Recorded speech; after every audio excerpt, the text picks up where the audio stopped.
गणेश चतुर्थी की 4 पौराणिक प्रचलित कथाएं। पहली कथा।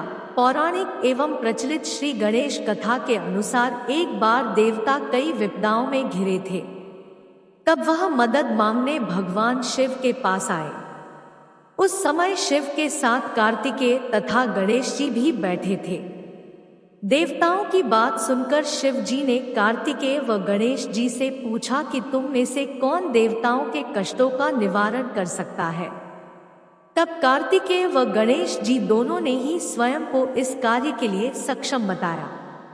इस पर भगवान शिव ने दोनों की परीक्षा लेते हुए कहा कि तुम दोनों में से जो सबसे पहले पृथ्वी की परिक्रमा करके आएगा वही देवताओं की मदद करने जाएगा। भगवान शिव के मुख से यह वचन सुनते ही कार्तिकेय अपने वाहन मोर पर बैठकर पृथ्वी की परिक्रमा के लिए निकल गए, परंतु गणेश जी सोच में पड़ गए कि वह चूहे के ऊपर चढ़कर सारी पृथ्वी की परिक्रमा करेंगे तो इस कार्य में उन्हें बहुत समय लग जाएगा। तभी उन्हें एक उपाय सूझा। गणेश अपने स्थान से उठे और अपने माता पिता की 7 बार परिक्रमा करके वापस बैठ गए। परिक्रमा करके लौटने पर कार्तिकेय स्वयं को विजेता बताने लगे। तब शिव जी ने श्री गणेश से पृथ्वी की परिक्रमा न करने का कारण पूछा। तब गणेश ने कहा, माता पिता के चरणों में ही समस्त लोक हैं। यह सुनकर भगवान शिव ने गणेश जी को देवताओं के संकट दूर करने की आज्ञा दी। इस प्रकार भगवान शिव ने गणेश जी को आशीर्वाद दिया कि चतुर्थी के दिन जो तुम्हारा पूजन करेगा और रात्रि में चंद्रमा को अर्घ्य देगा उसके तीनों ताप यानी दैहिक ताप, दैविक ताप तथा भौतिक ताप दूर होंगे। इस व्रत को करने से व्रतधारी के सभी तरह के दुख दूर होंगे और उसे जीवन के भौतिक सुखों की प्राप्ति होगी। चारों तरफ से मनुष्य की सुख समृद्धि बढ़ेगी।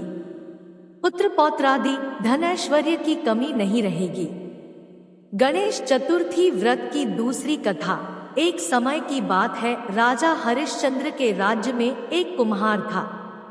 वह मिट्टी के बर्तन बनाता, लेकिन वे कच्चे रह जाते थे। एक पुजारी की सलाह पर उसने इस समस्या को दूर करने के लिए एक छोटे बालक को मिट्टी के बर्तनों के साथ आवा में डाल दिया। उस दिन संकष्टी चतुर्थी का दिन था। उस बच्चे की मां अपने बेटे के लिए परेशान थी। उसने गणेश जी से बेटे की कुशलता की प्रार्थना की। दूसरे दिन जब कुम्हार ने सुबह उठकर देखा तो आवा में उसके बर्तन तो पक गए थे, लेकिन बच्चे का बाल बाका भी नहीं हुआ था। वह डर गया और राजा के दरबार में जाकर सारी घटना बताई। इसके बाद राजा ने उस बच्चे और उसकी मां को बुलवाया तो मां ने सभी तरह के विघ्न को दूर करने वाली संकष्टी चतुर्थी का वर्णन किया। इस घटना के बाद से महिलाएं संतान और परिवार के सौभाग्य के लिए संकट चौथ का व्रत करने लगी। तीसरी कथा। एक समय की बात है कि विष्णु भगवान का विवाह लक्ष्मी जी के साथ निश्चित हो गया। विवाह की तैयारी होने लगी। सभी देवताओं को निमंत्रण भेजे गए, परंतु गणेश जी को निमंत्रण नहीं दिया। कारण जो भी रहा हो, अब भगवान विष्णु की बारात जाने का समय आ गया। सभी देवता अपनी पत्नियों के साथ विवाह समारोह में आए। उन सब ने देखा कि गणेश जी कहीं दिखाई नहीं दे रहे हैं। तब वे आपस में चर्चा करने लगे कि क्या गणेश जी को नहीं न्योता है या स्वयं गणेश जी ही नहीं आए हैं। सभी को इस बात पर आश्चर्य होने लगा। तभी सबने विचार किया कि विष्णु भगवान से ही इसका कारण पूछा जाए। विष्णु भगवान से पूछने पर उन्होंने कहा कि हमने गणेश जी के पिता भोलेनाथ महादेव को न्योता भेजा है। यदि गणेश जी अपने पिता के साथ आना चाहते तो आ जाते, अलग से न्योता देने की कोई आवश्यकता भी नहीं थी। दूसरी बात यह है कि उनको 1.25 मन मूंग, 1.25 मन चावल, 1.25 मन घी और 1.25 मन लड्डू का भोजन दिन भर में चाहिए। यदि गणेश जी नहीं आएंगे तो कोई बात नहीं, दूसरे के घर जाकर इतना सारा खाना पीना अच्छा भी नहीं लगता। इतनी वार्ता कर ही रहे थे कि किसी एक ने सुझाव दिया, यदि गणेश जी आ भी जाएं तो उनको द्वारपाल बनाकर बैठा देंगे कि आप घर की याद रखना। आप तो चूहे पर बैठकर धीरे धीरे चलोगे तो बारात से बहुत पीछे रह जाओगे। यह सुझाव भी सबको पसंद आ गया, तो विष्णु भगवान ने भी अपनी सहमति दे दी। होना क्या था कि इतने में गणेश जी वहां आ पहुंचे और उन्हें समझा बुझाकर घर की रखवाली करने बैठा दिया। बारात चल दी। तब नारद जी ने देखा कि गणेश जी तो दरवाजे पर ही बैठे हुए हैं, तो वे गणेश जी के पास गए और रुकने का कारण पूछा।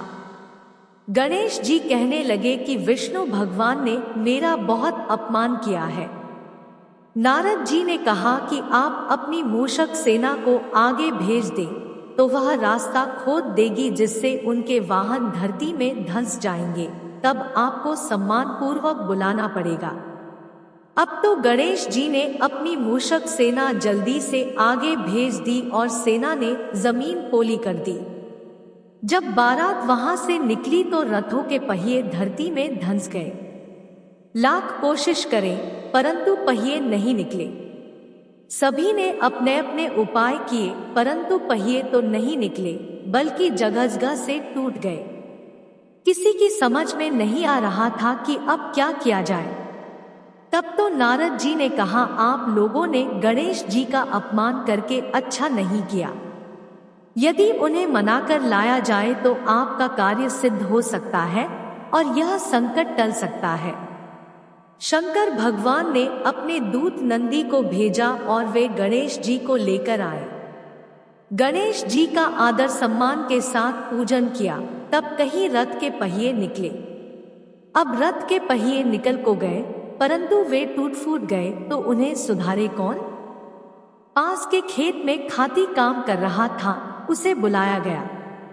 खाती अपना कार्य करने के पहले श्री गणेशाय नमः कहकर गणेश जी की वंदना मन ही मन करने लगा। देखते ही देखते खाती ने सभी पहियों को ठीक कर दिया। तब खाती कहने लगा कि हे देवताओं, आपने सर्वप्रथम गणेश जी को नहीं मनाया होगा और न ही उनकी पूजन की होगी, इसीलिए तो आपके साथ यह संकट आया है। हम तो मूर्ख अज्ञानी हैं, फिर भी पहले गणेश जी को पूजते हैं, उनका ध्यान करते हैं। आप लोग तो देवतागण हैं, फिर भी आप गणेश जी को कैसे भूल गए? अब आप लोग भगवान श्री गणेश जी की जय बोलकर जाएं, तो आपके सब काम बन जाएंगे और कोई संकट भी नहीं आएगा। ऐसा कहते हुए बारात वहां से चल दी और विष्णु भगवान का लक्ष्मी जी के साथ विवाह संपन्न करा के सभी सकुशल घर लौट आए। हे गणेश जी महाराज, आपने विष्णु को जैसो कारज सारियो, ऐसो कारज सबको सिद्ध कर जो। बोलो गजानन भगवान की जय।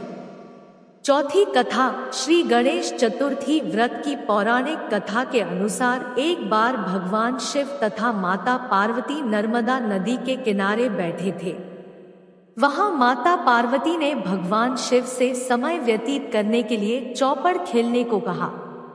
शिव चौपड़ खेलने के लिए तैयार हो गए, परंतु इस खेल में हार जीत का फैसला कौन करेगा, यह प्रश्न उनके समक्ष उठा। तो भगवान शिव ने कुछ तिनके एकत्रित कर उसका एक पुतला बनाकर उसकी प्राण प्रतिष्ठा कर दी और पुतले से कहा, बेटा, हम चौपड़ खेलना चाहते हैं, परंतु हमारी हार जीत का फैसला करने वाला कोई नहीं है, इसीलिए तुम बताना कि हम दोनों में से कौन हारा और कौन जीता। उसके बाद भगवान शिव और माता पार्वती का चौपड़ खेल शुरू हो गया।